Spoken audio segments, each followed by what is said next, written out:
सबसे पहले तो मैं आप सबका धन्यवाद देना चाहता हूं कि बड़े शॉर्ट नोटिस में ये प्रेस वार्ता के लिए आज सुबह ही कहा तो आप सब लोग यहाँ पे आए। मेरे सहयोगी जो आप देख रहे हैं, मेरे साथ बैठे हुए सरदार लाल दुबे जी, इस तरफ बैठे हुए डॉक्टर हरिकृष्ण जी, उस तरफ बैठे हुए सीनियर सिटीजन के वाइस प्रेसिडेंट जी, इस तरफ बैठे हुए युवा के प्रधान मेरे बीजेपी के विजय परोच जी।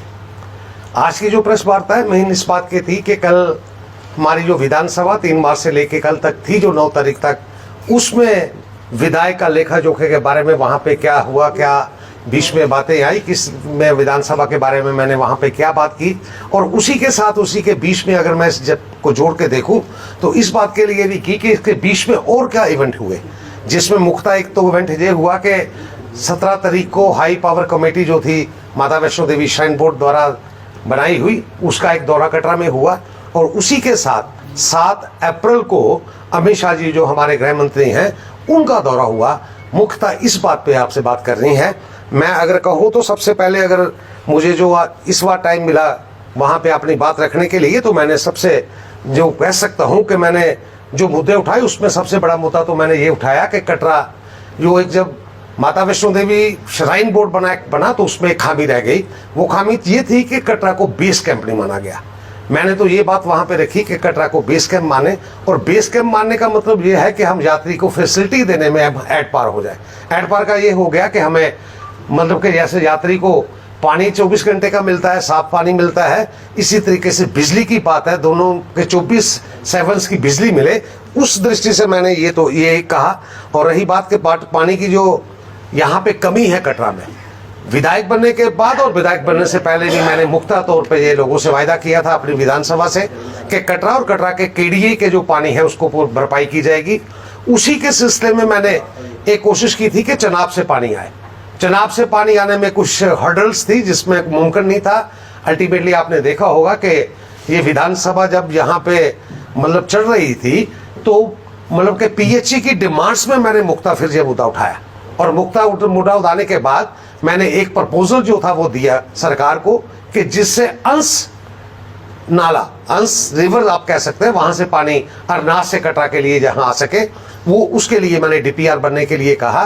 और जब डीपीआर बनेगी तो उसका फिर दूसरा स्टेप ये होगा कि पैसे कहां से आएंगे। मैं धन्यवाद देना चाहता हूं जुगल किशोर शर्मा जी जो हमारे मेंबर पार्लियामेंट हैं, उन्होंने इस बात के लिए मुझे एग्री किया है कि कहीं भी दिल्ली में कहीं से भी पैसे लाने होंगे तो मैं आपकी मदद करूंगा। इसी के साथ डॉक्टर जितेंद्र सिंह जी ने भी मेरे साथ ये वायदा मुख्ता तौर पे किया है कि ये पैसे सेंट्रल सरकार की तरफ से कहीं से भी वो आपको उपलब्ध होंगे। इसी तरीके से अगर मैं आपसे बात करूं तो मैंने इस विधानसभा में खास तौर पे श्री माता वैष्णो देवी डिलिमिटेशन बनने के बाद ये पहली बार विधानसभा बनी माता के नाम पे, मैंने ये विधानसभा ड्राई हो, यहाँ पे अल्कोहल का सेवन ना हो, यहाँ पे मदरा का और मीट का सेवन ना हो, जो स्टैंडिंग ये कहते हैं कि महाराजा के वक्त के ऑर्डर्स हैं जिसमें कहा गया है कि 16 किलोमीटर के रेडियस में यहाँ पे शरीफ और मांस जो है वो प्रोहिबिटेड है। मगर इस विधानसभा से जो मुझे मोटे तौर पे है कि वो भागा में जो हमारी दुकान है वो बीच में फाल करती है।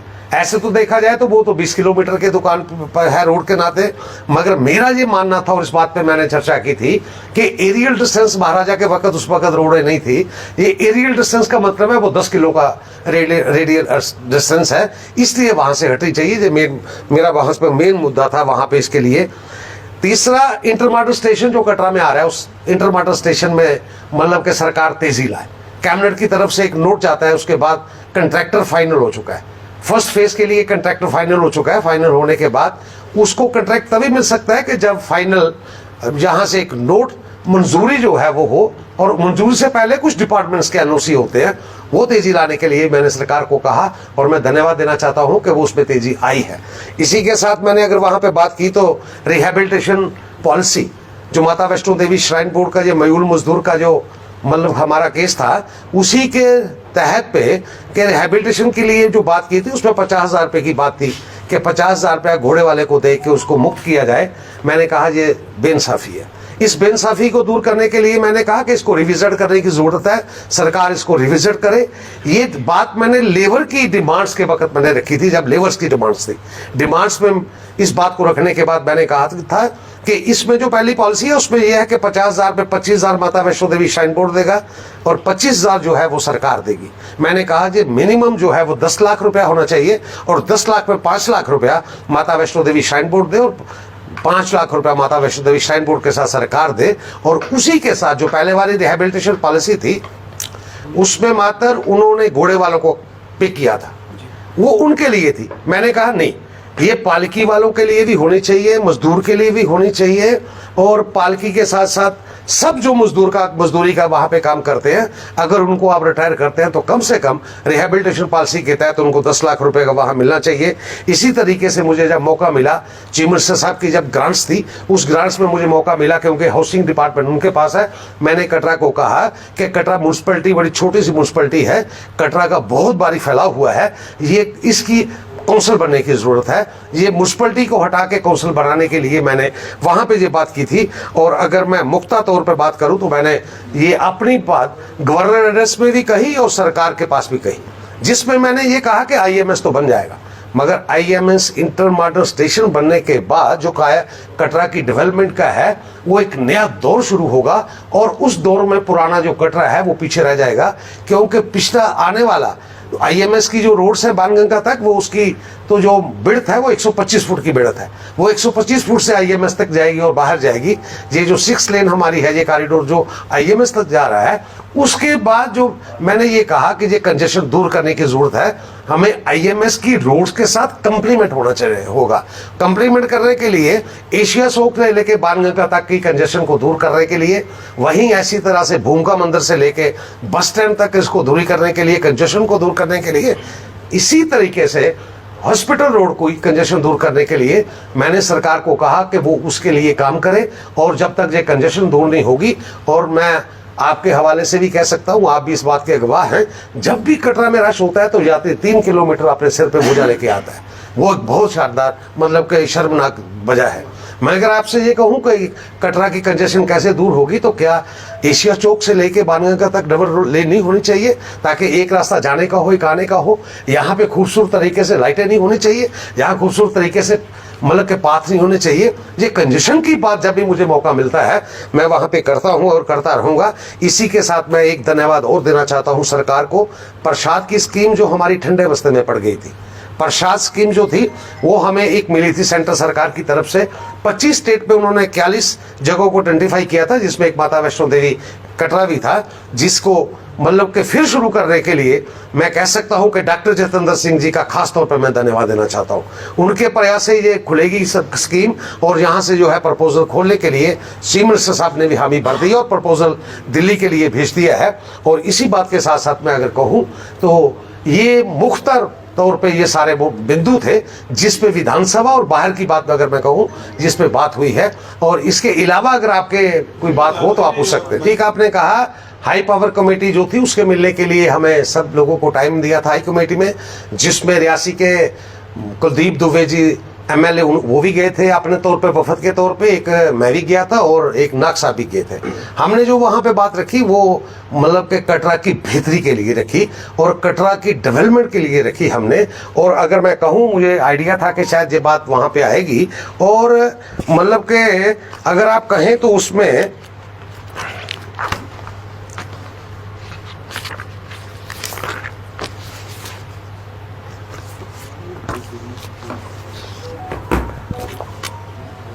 हाई पावर कमेटी मतलब के रोपवे की बात अगर आप मैं कहूं तो आप स्टेट में रोपवे की बात कह रहे हैं, और रोपवे क्या डिस्पोजल है वो हम सबको पता है।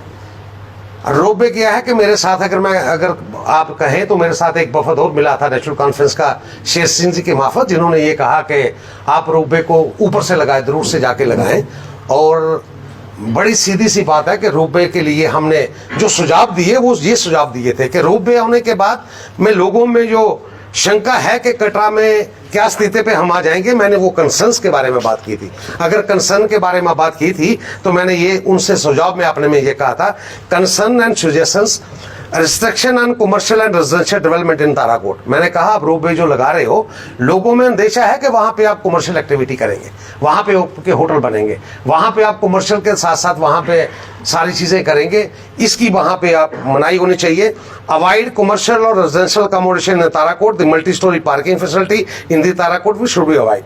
मैंने कहा एक तो वहां पे कमर्शियल आप कुछ ना करें, दूसरा लोगों में ये एक बात है कि वहां पे आप बहुत बड़ी एक मतलब के कार पार्किंग बना रहे हैं जिससे कटरा का सारा बिजनेस वहां पे चला जाएगा, आप उसको अवॉइड करें। मैंने उनको ये तश्कील की थी। इसी के साथ मैंने कहा था ropeway should operate within a fix time frame. मैंने कहा कि ये टाइम इसका होना चाहिए। Ropeway ticket should be issued only to pilgrim with valid yatra parchi. मैंने ये कहा था कि जो यात्रा पर्ची है उनको, जब यात्री अपने आप को रजिस्टर कटरा में करा चुका हो तो उसके बाद उसको पर्ची मिलनी चाहिए, ताकि कि ऑनलाइन आप ना करें। और इसी के साथ मैंने उन्हें कहा था कि total number of the ropeway जो आप, एक तो मैंने कहा था टाइम फ्रेम में कि आप 8 घंटे से ज्यादा ना इसको चलाएं। 8 घंटे के बाद मैंने कहा था कि आप 5000 यात्री को से ज्यादा को वहां पे आप इसको इजाजत ना गए कि 5000 से ज्यादा को लोग वहां से जाएं। इसी तरीके से मैंने कहा था कि माता वैष्णो देवी श्राइन बोर्ड खास तौर पे जो रोपवे लगा रही है, इसमें प्रेफरेंस हो कि यहाँ के जो सराउंडिंग्स के लोग हैं उनको आप नौकरी देने की बात करें। और इसी के साथ जुड़ता हुआ पॉइंट जो मैंने रिहेबिलिटेशन की बात की, मैंने कहा जी इसी के साथ घोड़ा पिट्ठू मजदूर पालकी वाले का जो जुड़ता है, इस पे माता वैष्णो देवी श्राइन बोर्ड जो करे कि इसकी रिहेबिलिटेशन की पॉलिसी को क्लियर करे और इसमें कम से कम 10 लाख रुपए आप दें। इसी के साथ मैंने widening of the beautification of the paving Banganga to milk bar और मिल्कबार तक के लिए ये लगता नहीं है कि जब आप श्राइन बोर्ड की तरफ माता की तरफ जाते हैं तो ये एक स्ट्रेच 4 किलोमीटर का, ये लगता है कि कोई प्राइवेट स्ट्रेच है। माता वैष्णो देवी ने वहां पे कुछ नहीं पहले किया था, इसके लिए हमने कहा था कि इसकी आप वाइडनिंग करें। और इसी के साथ प्रायोरिटी दर्शन पर रेजिडेंस श्री माता वैष्णो देवी, इसी के तरीके से ये मैंने मोटे तौर पर ये सारी बातें रखी थी, जिससे कि कटरा को आने वाले वक्त में कम से कम नुकसान पहुंचे और ज्यादा से ज्यादा फायदा पहुंचे। मैं आपके माध्यम से कटरा वालों को एजुकेट करना चाहता हूं कि ये डेवलपमेंट जो हम कहते हैं कि डेवलपमेंट के लिए, ये डेवलपमेंट से ही सारी बातें आगे चलेंगी। और डेवलपमेंट होने के साथ साथ एक जैसे कहते हैं ना गीता में कहा कि परिवर्तन संसार का निज़म है, थोड़ा सा परिवर्तन होता है मगर उस परिवर्तन के साथ साथ कई सारे फायदे होते हैं जो हमको बाद में नजर आएंगे। ये जो पैरामीटर्स मैंने इनको कहे, अगर इन पे सारी चीजें ठीक हो जाए, यात्री 5000 से ऊपर ना जो भेजे, तो मेरा ये मानना है कि आने वाले वक्त में कटरा को कोई नुकसान होने वाला नहीं है, इससे फायदा होने वाला है। रोपवे ताराकोट से लगेगा या अलाइनमेंट चेंज होगी? रोपवे जो आज का जो विद टेंडरिंग हुआ है ना, ये टेंडर होने के बाद जो है वो ताराकोट से हुआ है। ताराकोट से जो है वो वहां से जाएगा, उसका मतलब कि जो आपने तारा को बस स्टैंड जिसे आप कह सकते हैं, हेलीपैड जिसके कह सकते हैं कि जहां से आपको मूव करना है, वो शनछत के लिए है। और जिसका काम भी लगा हुआ है वो ताराकोट से लेके शनछत तक है। आपने इलेक्शन से पहले भी कहा है कि डेवलपमेंट के बात पे कोई मेरा मतलब कि झुकने की बात नहीं है, और बाद में मैंने ये कहा। और आज हम सबको पता है कि ऑन रिकॉर्ड कंस्ट्रक्शन का काम बंद है, मगर हम समिति वाले सारे लोग कहते हैं कि लगा हुआ है। वो रोपवे लगनी ही लगनी है। उस रोपवे से कम नुकसान किस कटरा को हो और ज्यादा से ज्यादा फायदा हो, वो बिंदु मैंने आपके सामने रख दी। अगर फिर से सड़कों पे आ जाती है कल से, क्योंकि ने ऑफिशियली बताया नहीं आज। डेमोक्रेटिक वे है ये, किसी का हर आदमी को अपना हक है कि वो अपने तरीके से जो मर्ज करना चाहे वो करे, उसमें किसी को मनाही की बात ही नहीं है। सर लॉरी अड्डे की अभी आपने बात की तो आपने देवी श्राइन बोर्ड को सुझाव दिया है कि ऐसा आप करें। ये आप समझे कि कोई अंडरस्टैंडिंग हो गई कि उन्होंने लिख के मुझे दे लिया, इसकी एक प्रक्रिया है। प्रक्रिया का मतलब ये है कि वो ऑन रिकॉर्ड हमसे ये बात माने कि ये जो बलदेव शर्मा एज एमएलए वो बात कर रहे हैं कि ये ऑन रिकॉर्ड रहे, और इसकी मेरी भरपूर कोशिश रहेगी कि ये सारी चीजें ऑन रिकॉर्ड रहे। बड़ी एक सीधी सी बात है कि जब भी सरकार की तरफ से जब भी कोई रेट हाइक करने हो तो उसमें एक सेट प्रोसीजर है। प्रोसीजर ये है कि पब्लिक की डिमांड्स आप देते हैं, मतलब कुछ पब्लिसिटी करते हैं, और पब्लिसिटी करने के बाद रेट रिवाइज होते हैं।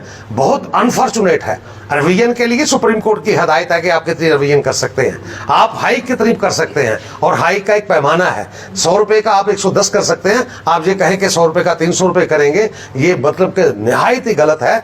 और इन्होंने क्या किया कि वो सब चीजों को बिना बताए हुए, बिना नोटिफाई किए हुए, बिना लोगों को कॉन्फिडेंस में लिए हुए, और खास तौर पे स्टेक होल्डर्स को कॉन्फिडेंस लिए हुए उन्होंने टेंडर की प्रक्रिया प्रक्रिया पूरी कर दी। और जब मेरे संज्ञान में टैक्सी वाले मेरे पास आए, बिनहाल रूट वाले मेरे पास आए, मतलब कि यहाँ ऑटो यूनियन वाले मेरे पास आए, और खास तौर पे जो लोग ट्रैक्टर चलाते थे जिनका मात्र 30 रुपए का 300 रुपया कर दिया था, 10 गुना किया था, ये लोग सब मेरे ऊपर जब आए तो मैं हैरान हो गया कि ये इन्होंने किया कैसे। और करने के बाद मैंने अपनी तरफ से फिर एक प्रेशर बिल्ड किया।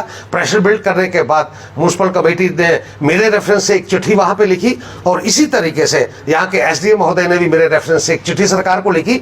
और चिट्ठी लिखने के बाद मैंने जो डायरेक्ट बात थी, आज की डेट में एडमिनिस्ट्रेटर हमारी डायरेक्टर साहबा है यहाँ पे, क्योंकि उनके पास चार्ज है। फिर डायरेक्टर साहबा से जब मैंने बात की तो डिटेल में बात करने के बाद ये निष्पक्ष मैंने उनसे कहा कि ये लोग सड़कों पे आएंगे और उनके साथ बलदेव शर्मा भी वहां पे होगा, ये फौरी तौर पे इसको आपने ठीक करने की जरूरत है। और मैंने कहा था कि मात्रा 20% या 15% इसको हाई करो।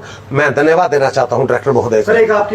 मैं देना चाहता हूं कि उन्होंने उस बात पे गौर किया और गौर करने के बाद इसको ठीक किया। पत्री वाली वीडियो बड़ी वायरल हो रही है आपकी, कुछ पत्री की जानकारी। बिल्कुल बिल्कुल ठीक कहा।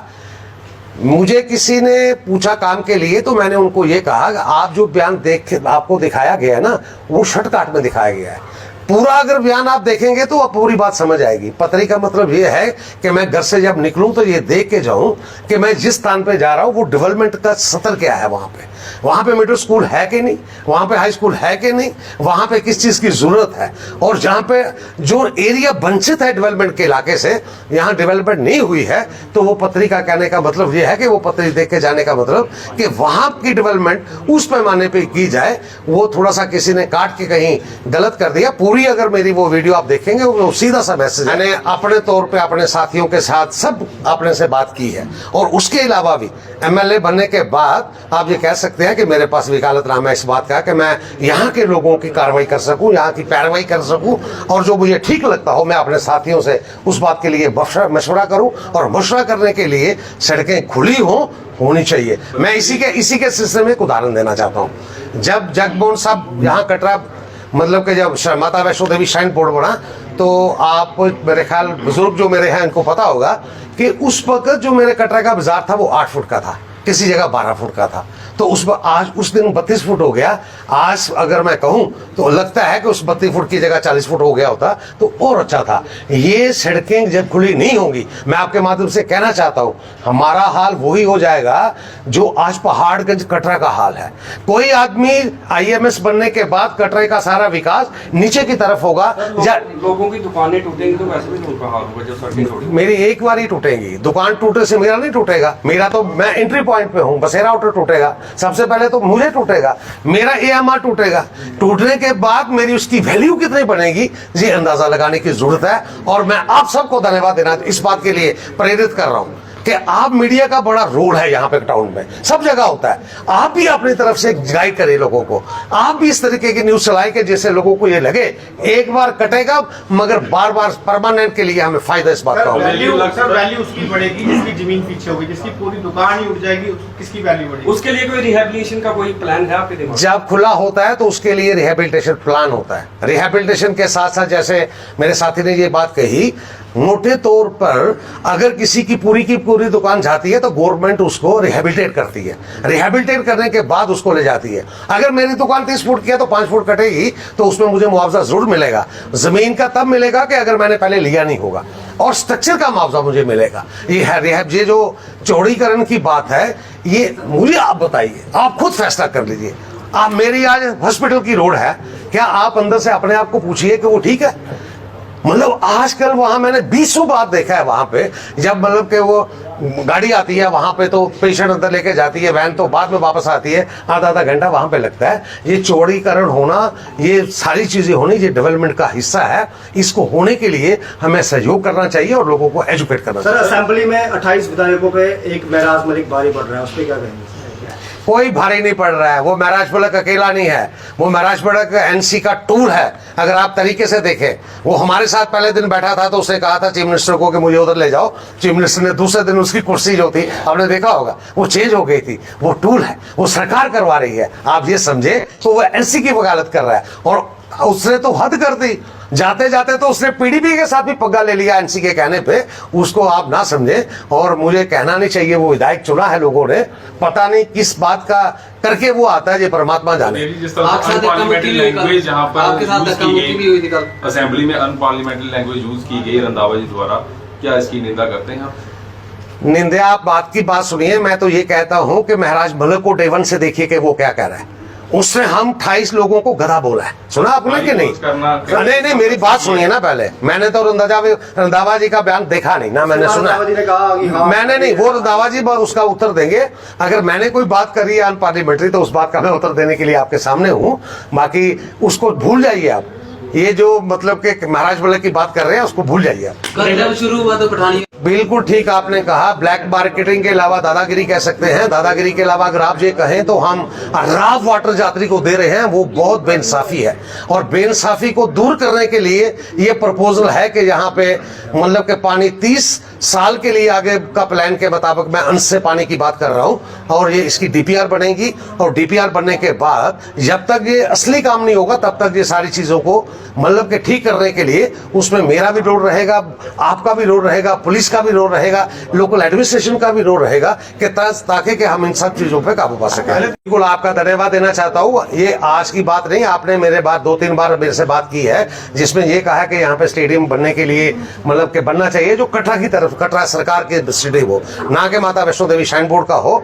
और उसमें आपकी टीम ने मुझे सुझाव भी दिए हैं, आपने भी दिए हैं कि कुछ 2-4 जगह हैं, मैं मौका देख लूंगा। मौका देखने के बाद मैं आपसे वायदा करता हूं कि वहां पे अगर कोई जगह जिसपे स्टेडियम बन सकता हो, वो बनने के बाद उस पर पूरा काम करेंगे। और कटरा का सरकार की तरफ से माता वैष्णो देवी की जगह एक अपना स्टेडियम बने, उस पे लिए पूरा काम मैं करूंगा। बनने से सबसे बड़ा फायदा तो ये होगा, आज यात्रा का रूट जो है, जहां जो फैसिलिटी वहां पे है, बाणगंगा से लेके वैष्णो देवी तक के लिए कटरा बेस कैंप होने से हमें वो फैसिलिटी मिलती है। वो फैसिलिटी ये मिलती है कि पानी यात्री को कैसे मिले, उसके लिए अंश से पानी आने में मतलब कि तेजी आएगी। उसमें 24 घंटे की बिजली कटरा पे हो, उसमें तेजी आएगी। और गवर्नमेंट के फंड्स में जो सेंट्रल सरकार माता वैष्णो देवी के हिसाब से वहां पे देती है, वो कटरा को फंडिंग में एक बहुत बड़ी तब्दीली आएगी। बेस कैंप बनाने का ये मकसद है। प्रधानमंत्री जी का दौरा है 19 तारीख को, किस तरह से देखते हैं, क्या घोषणाएं हैं वो माता वैष्णो विधानसभा के लिए हो सकती है? प्रधानमंत्री का 6 महीने में दूसरा दौरा, और प्रधानमंत्री बनने के बाद ये तीसरा दौरा। पहला दौरा जो उन्होंने किया था वो किया था कि उद्घाटन किया था रेलवे स्टेशन का। दूसरा दौरा जो किया था इस विधानसभा में लोगों के पास उन्होंने आके वोट मांगे थे कि यहाँ से विधायक बने। और तीसरा दौरा जो है वो यहाँ से कि रेल का यहाँ से कश्मीर के लिए छोड़ा जाए, ये 19 तारीख का तीसरा दौरा है। मैं आपको कह सकता हूँ दौरे के उपरांत ही जहाँ पे जो डेवलपमेंट सरकार की तरफ से हो रही है, मैं कल मतलब आप कह सकते हैं कि मैं जम्मू था कल, डायरेक्टरेट में वहाँ पे था, तो वहाँ पे बात हुई कि मतलब कि टूरिज्म डिपार्टमेंट जे कौड़ी के ब्रिज को आगे आने वाले दिनों में श्री माता वैष्णो देवी विधानसभा में जितने टूरिज्म का काम हो सकता है उसको फोकस करने का काम उन्होंने शुरू कर दिया है। इसी तरीके से बाकी चीजें प्रधानमंत्री के आने से हमारी वैल्यू कितनी बढ़ेगी, उस वहां पे खड़े होने के बाद, टहलने के बाद, वहां पे कौड़ी ब्रिज पे जब वो टहलेंगे उसके बाद मतलब के कटरा कि श्री माता वैष्णो देवी विधानसभा और डिस्ट्रिक्ट रियासी किस मैप पे होगा। और मैं अगर पूरा ब्यौरा आपको देना चाहूं तो पूरा ब्यौरा ये है कि 10:30 बजे प्रधानमंत्री जी कौड़ी ब्रिज पे होंगे, और वहां पे इनॉग्रेशन करने के बाद टहलकदमी करेंगे जैसे वो करते हैं, उनके प्रोग्राम मैं आपको बता रहा हूं। करने के बाद वहां पे वो फिर एक कैब पे जो मतलब इंस्पेक्शन कैप होती है, वो एक बोगी टाइप, वो बोगी में बैठेंगे वहां पे और बाई ट्रेन आएंगे नीचे की तरफ। और वहां पे हमारा जो दूसरा केबल ब्रिज जो इंडिया में पहला ब्रिज बना है, ये हाईएस्ट ब्रिज है, ये पहला ब्रिज है केबल ब्रिज जो हमारा बना है हंजी में, वहां पे आके उसकी इंस्पेक्शन करेंगे और उसका उद्घाटन मतलब करेंगे। उसको करने के बाद प्रधानमंत्री जी फिर उसी कैब में बैठ के, जो कैब आ रही है उसी में इंस्पेक्शन कैब पे बैठ के कटरा पहुंचेंगे। कटरा पहुंच के वो 2 उद्घाटन करने वाले हैं। एक तो उद्घाटन करेंगे कि वंदे भारत को वो कश्मीर के लिए रवाना करेंगे ऑनलाइन, एक वंदे भारत को वो वहां से इधर की तरफ रवाना करेंगे। 2 वंदे भारत जो है उस दिन वहां होगा। और उसके बाद कार्यक्रम के बाद वो फिर वहां से वही रूट से होते हैं, कटरा की गली में से होते हुए स्टेडियम में आके आएंगे और स्टेडियम में आके लोगों को, नेशन को वो मुखातिब होंगे और कटरा की प्रसिद्धि, कटरा का नाम, कटरा का फेम, कटरा का मतलब आप अंदाजा लगा सकते हैं माता वैष्णो देवी की मतलब यात्रा। और खास तौर पे ये जो यहाँ से ट्रेन आपकी जा रही है, सुना जा रहा है कि ट्रेन ये कुछ टाइम के बाद जम्मू से चलेगी, मगर जम्मू से चले कि जहां से मर्जी चले। इन 3 ट्रेनों का जो बाद में 3 की 4 हो सकती हैं, 6 हो सकती हैं, इस ट्रेनों से कटरा को कितना फायदा पहुंचेगा ये कोई सोच नहीं रहा। ये बेस कैंप कटरा यात्रा का जो मेरा ट्रैफिक जो थी कश्मीर की बायर जो वाहन से जा रही थी, वो बायर वाली ट्रैफिक जो है वो बाई रोड जब आए, बाई ट्रेन जब आएगी तो कटरा में उसका स्टे बढ़ेगा, कटरा के होटलों का काम बढ़ेगा, कटरा के गेस्ट हाउस का काम बढ़ेगा। आपने जो प्रश्न किया उसी के साथ ये जुड़ता हुआ है। और मैं जो देख रहा हूं आने वाले वक्त में 4 साल के बाद कटरा की तकदीर बदली होगी, कटरा की तस्वीर बदली होगी, कटरा की डेवलपमेंट बदली होगी और यात्री को मैक्सिमम जो फैसिलिटेट करने की चीजें हैं वो सारे मापदंड पूरे होंगे।